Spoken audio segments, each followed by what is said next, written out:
WOSD Radio, and WVRO Soul. You're inside of the Smooth Jazz Cafe with Big Corn, and we're at the top of our second hour for tonight, and you just heard the artist double play. And our double play artist tonight is video game composer Chase Bethea. And I gotta tell you, everybody, it's a very special Father's Day for me tonight because I get a chance to interview my son.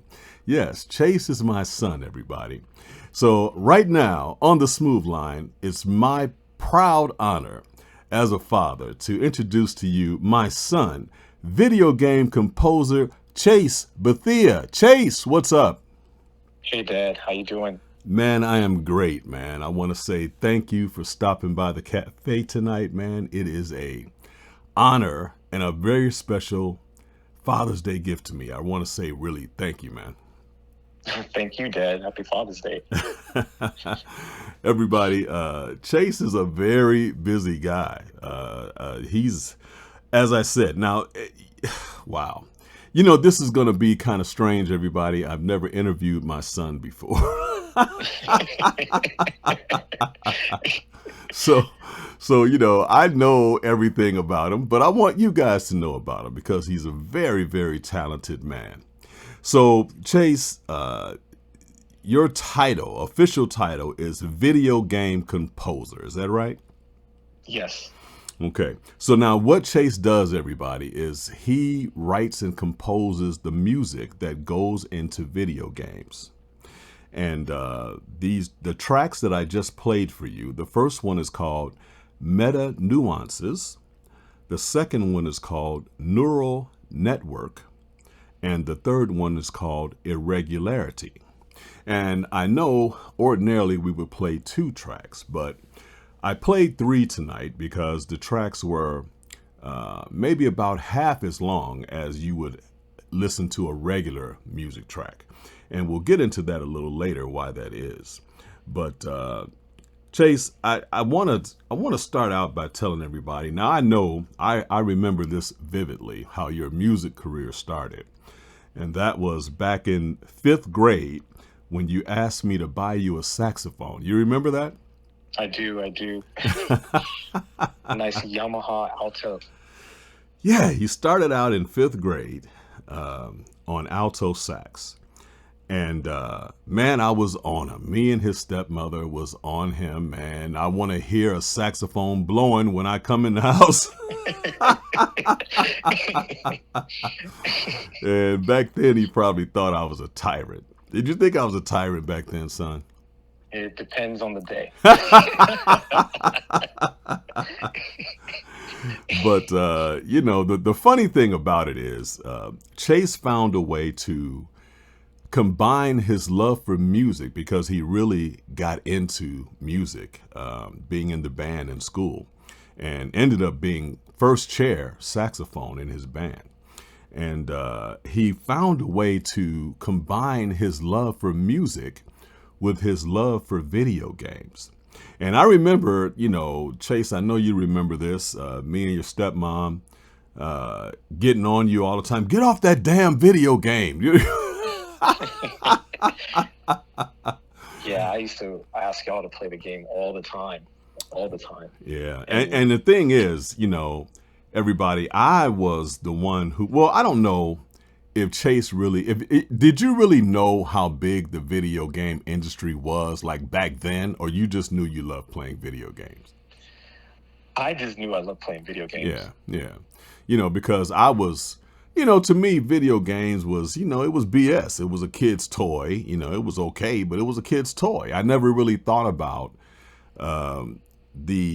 how big the industry was until, you know, later on when you got into school, you know, it's college basically, and you told me what you were going to do. And Right. when I started to research it, I'm like, wow, this industry is billions of dollars. You know, it's like I never really thought about it like that. Yeah, it's interesting. When I did the research, it was in 95 or 96. I looked at this old interview at E3, and E3 is known as the Electronic Entertainment Expo, which is 3 E's, and that's how it got its name.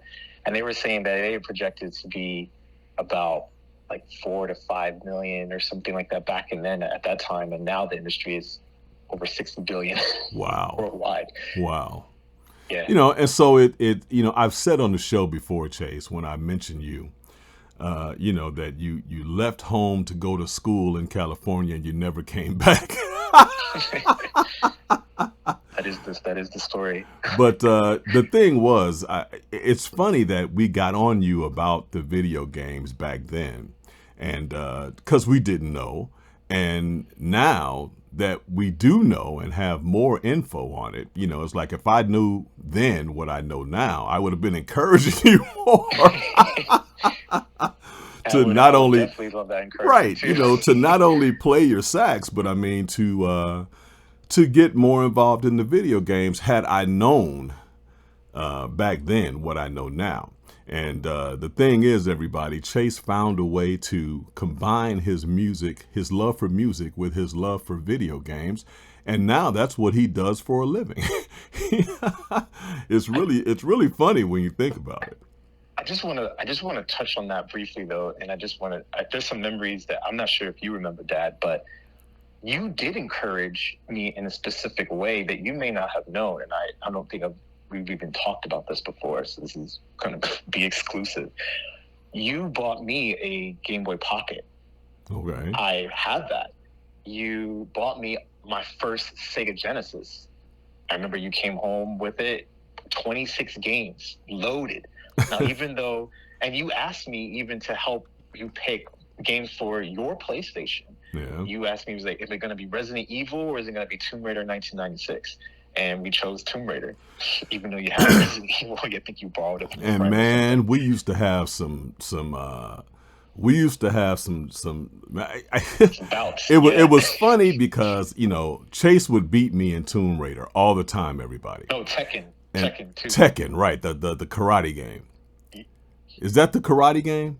Yeah, it's the fighting game. So there were certain levels that I could get to, and Chase would get to these levels that I had never seen before. Oh, on Tomb Raider, yeah, but in the fighting game, I beat you.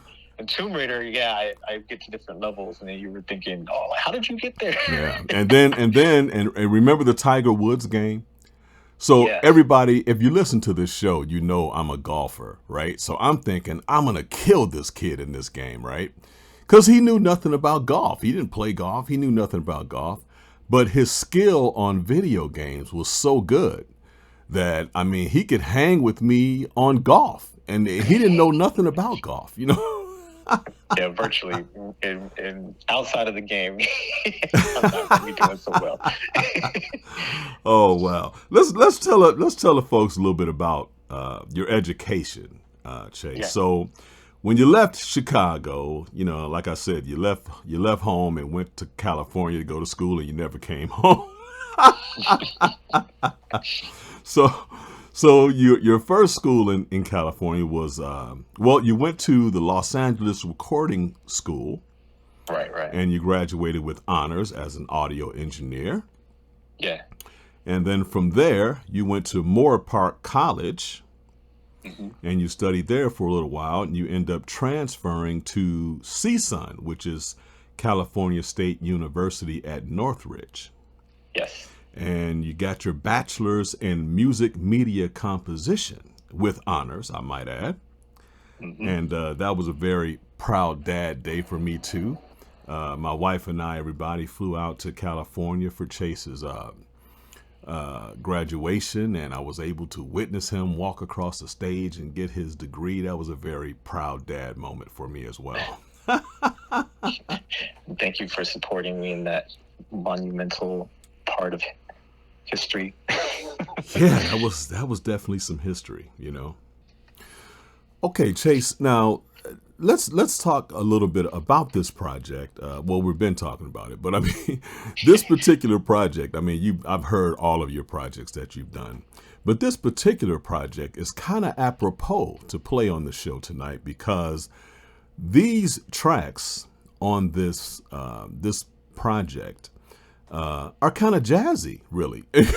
I mean, they could really be, crossover into, a jazzy genre. Would you agree with that? Yeah, absolutely. And video game music it has a bunch of different genres, and I'm known in the industry as the Swiss Army knife of video game composition because I'm able to conflate and do different genre styles so well. And video games can have jazz or other types of styles within them. In this case, the developer was interested in having bossa nova. So my goal was to put that style and make sure it fits the game and honor the legends that pioneered that, like Antonio Carlos Jobim and Ivan Lins and Victor Martins and more. And so that was the focus of trying to bring it from that late 60s, early 70s style into a 21st century and add my signature sound along with it fitting into the game. Yeah, that's good stuff, man. I mean, because you've sent me stuff before that I actually play on the show. I don't, I play it like as a music bed, right. On my breaks. But this project is really jazzy. Yeah, one would say smooth, right? Oh yeah, definitely, it's smooth. So now I want to touch on a little bit about your project that we just played. Sure, yeah. So the project, tell everybody the name of the project, Chase. So the name of the game is called On the Peril of Parrots. It was actually inspired by, so first of all, the developer is Sprite Wrench. It's a developer that's actually in Jamaica. And he was inspired by a paper that was written by Emily M. Bender, which is titled On the Dangers of Stochastic Parrots, which is about language models and if they can be too big. And I don't want to get into too technical things, but yeah, I was about to say, man, you're losing me. I know you're going to be losing some of the listeners. It's fine. Sometimes it's interesting, but yeah, the name of the game is a puzzle game called On the Peril of Parrots. All right, so again, like I said, everybody, what Chase does is he composes the music that goes into video games. So these pieces that I played are actually in this video game, right, Chase? Correct. And now I want to talk to you about, ordinarily, everybody, this segment is called the Artist Double Play. And if you've been listening to this show, I play two songs from the artist. And then, I'll do the interview with the artist. Now, if you notice, tonight I played 3 tracks. And I didn't just do that because Chase is my son, but but I did it because the tracks that we played tonight are probably half the time of what you would normally listen to a regular track.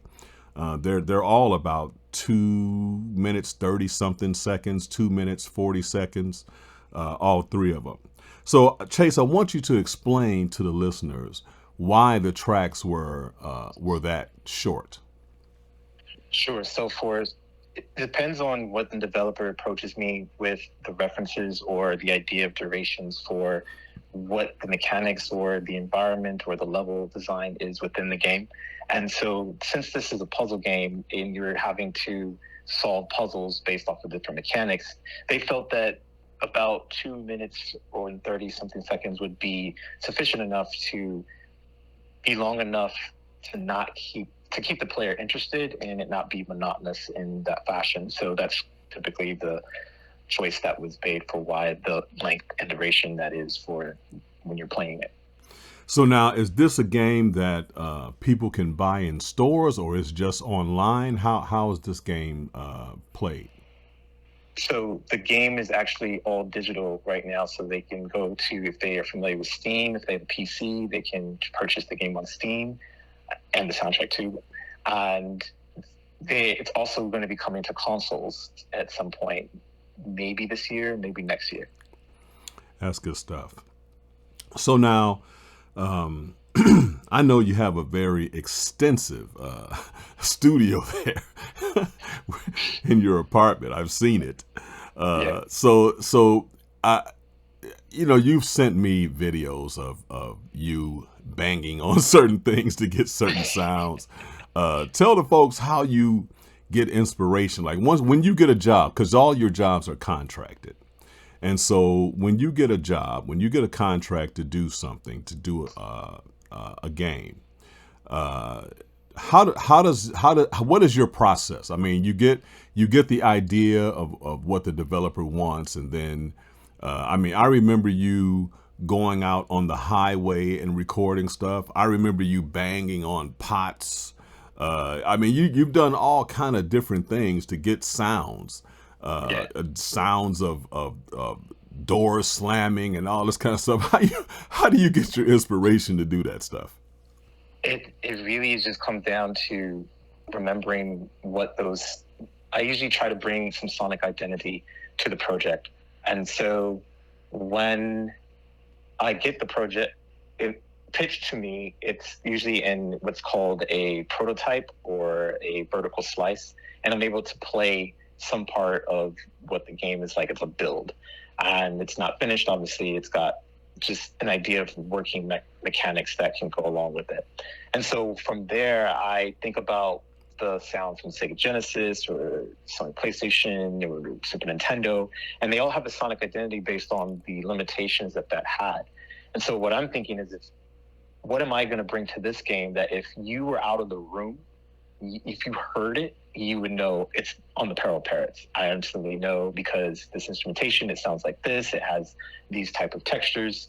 And so for me, it's just being perspicacious of what that sonic texture is going to be like to bring that sonic identity to that game. And it's me experimenting with different instruments overall. When by hitting things and sounds, I usually get that inspiration, or picking up an instrument that I never knew how to play. Like, for example, in this case for this game, I played penny whistle, and I picked up a mandolin because I didn't really have a guitarist that was available to me to perform at the rate that we needed to kind of get this project done. So it just really comes down to experimentation and just making sure that sonic identity is there. And that's good stuff. Now I know, I know you started on alto sax, like we said. I know that because I bought it. But but when Yeah, you were can't in deny that. college, you really got into the piano, and Yes. I would say that's probably your main instrument right now, isn't it? Yes, it is. But over the years, you've experimented with a lot of different instruments. So I mean, how many instruments do you play? I mean, I know you play sax and piano proficiently, but how many other instruments would you say that you play? I'd say just two more right now. It's definitely now the mandolin and harmonica, along with the alto sax and the piano. Yeah, didn't I buy you a harmonica too? You probably did. I did. That was definitely It from my seems like I childhood, and so I picked remember. it back Yeah, up. it seems like I remember buying you a harmonica for your birthday or something one time. Yeah. I don't know. I don't know. But yeah, I usually play different percussions and things too. But that's just percussion comes naturally to me. So it's not something I typically need to practice. It's in the moment. Hose, tambourine. Well, Okay, yeah, I because want you these know sounds. your dad Do is a that. DJ, so I mean naturally have rhythm and beat. You know. Oh man. So now, in addition to doing your composing projects, you also have become a pretty sought after speaker, and you get jobs to fly out to different symposiums and what have you to Yeah. give speeches. Why don't you tell the folks about that? Yeah, it's really cool to actually do things and guest speak at Berkeley and Game Developers Conference and Game Sound Con. And really the idea came during the pandemic, in terms of how can I showcase the work beyond putting out a soundtrack? How can I show? I think people really enjoyed how the cake is baked, Mm-hmm. and what really went into my thought process specifically, because it's not common to see that.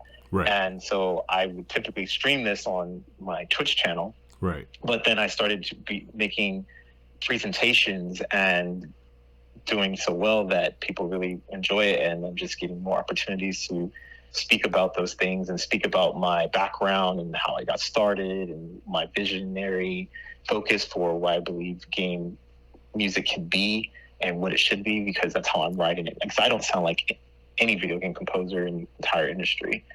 It's super niche, super eclectic. Wow. Yeah. And you know, the thing is, now that you say that, not that I mean, I don't even play video games anymore, but you know, I keep thinking I'm gonna Dad buy. keeps the PSP. Don't let him fool y'all. Well, you know, I do have a PSP, but I mostly just play the golf game on it. But anyway, every time I think I want to get another PlayStation, I'm afraid to do it because I'm afraid I'll get hooked in it again and be spending hours and you know, hours that I shouldn't be spending playing video games. But you know, they're very addictive. You know. It can be, you know, but you've got discipline. You've got discipline. Yeah. Okay. Now, Chase, there's another thing that one of the things on my bucket list that you speak at every year, and that's the NAMM show. Tell the people Yes. what the NAMM show is. So the NAMM show is one of the biggest music conferences in the States, if not the world. And it is a place where every big and upcoming artist join together, all the audio plug-in companies, all the audio manufacturers. Yeah, anything music, you'll see there.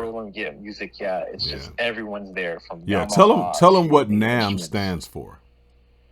Off the top of my head, okay, so it's National Association of Music Manufacturers. I think that's All off right, the top of my all right. head. Don't say it with a question mark because I don't really know.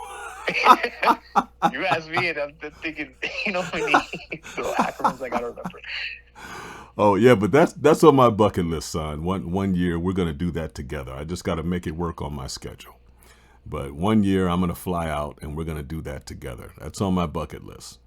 Yeah, come on out. It's come on something out. that I definitely want to experience at least once in my life. Yeah.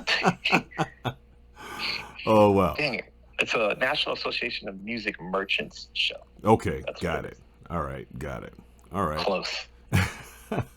No cigar for me. So now, hey, you know that's my thing, son. You know, so Yeah. beverages, and cigars. You know, that's you know. So now, ordinarily, Chase, I would say, now that you've been here, you will be a friend of the show. But you're my son. You're always a friend of the show. Yeah, sometimes I'm helping close down the cafe, right? That's right. But why don't you tell everybody how we keep up with Chase Bethea? I know how to keep up with you, but how do you? Why don't you tell the folks how to keep up with you? Give them your website, your socials. How do we keep up with Chase Bethea? Sure. So my website's chasebethea.com. Very easy, very simple.